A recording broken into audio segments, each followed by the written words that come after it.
I'm Mr. MegaManFan. This is the PC Engine Files, and by special request, this week we are taking a look at Moto Rotor.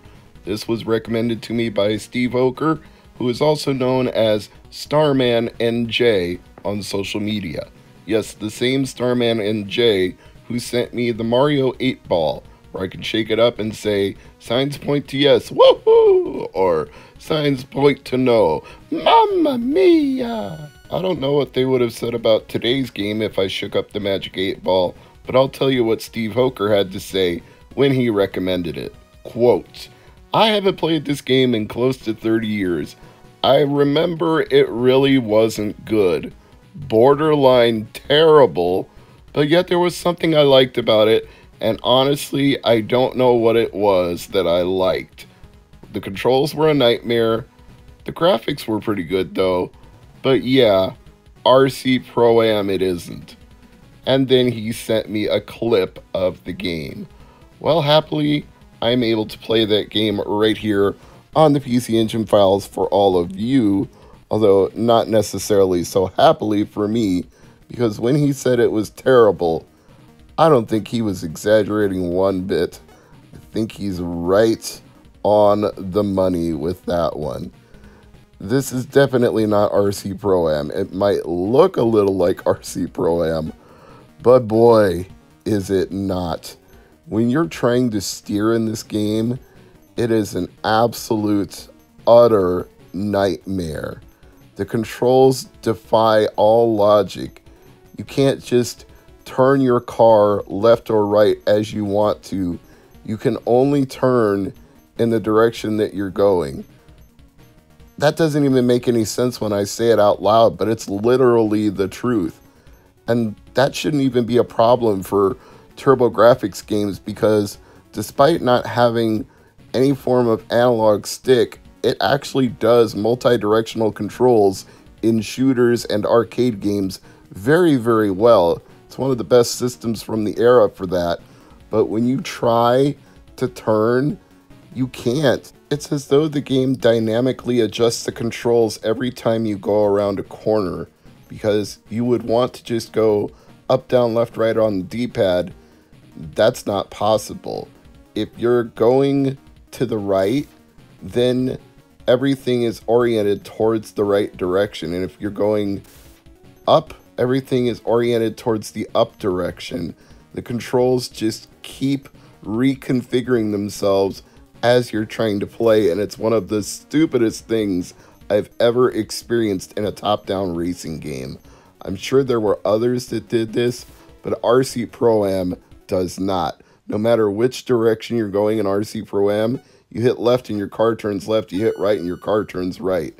Maybe they were trying to guide people around the track with this method, but it actually backfires because you end up not being able to control the car, and then whenever your car falls behind, you get pulled back to the front of the pack and docked a point, and when you run out of those points, the game is over.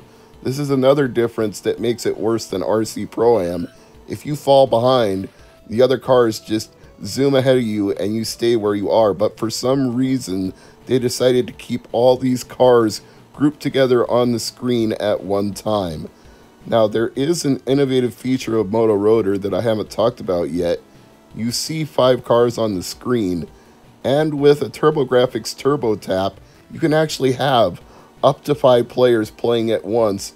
If you have 5 controllers, 5 people who want to play this abomination, you can do it. But you don't want to. I guarantee you don't.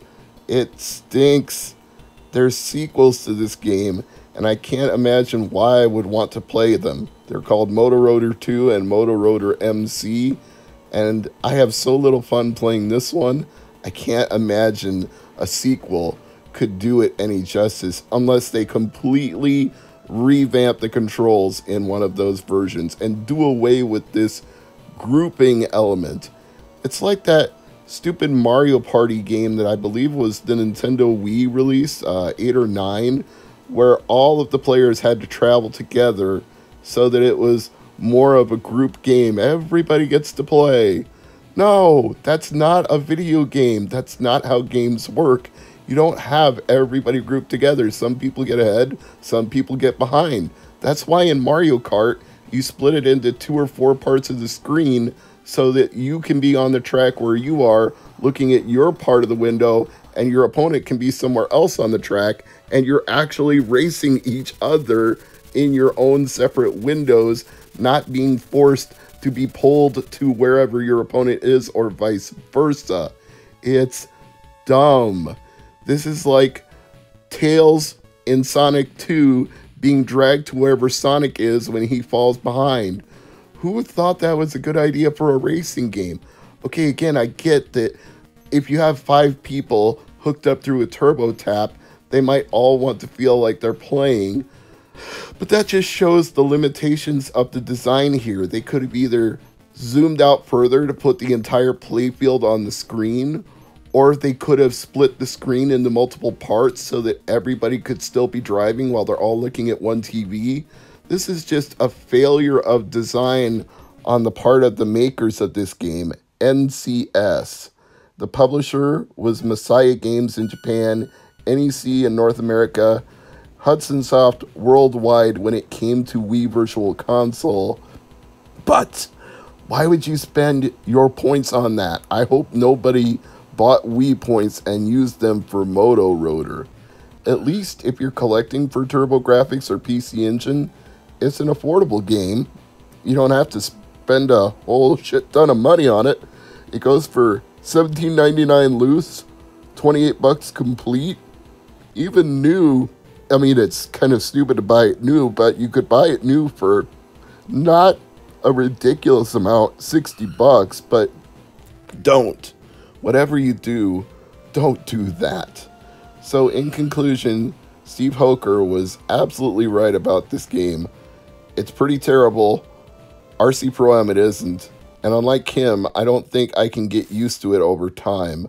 I'm never going to be a fan of Moto Rotor. I don't recommend this one. Play it in emulation only. If you're a hardcore collector, get it. Other than that, stay far away from Moto Rotor. Thanks for watching.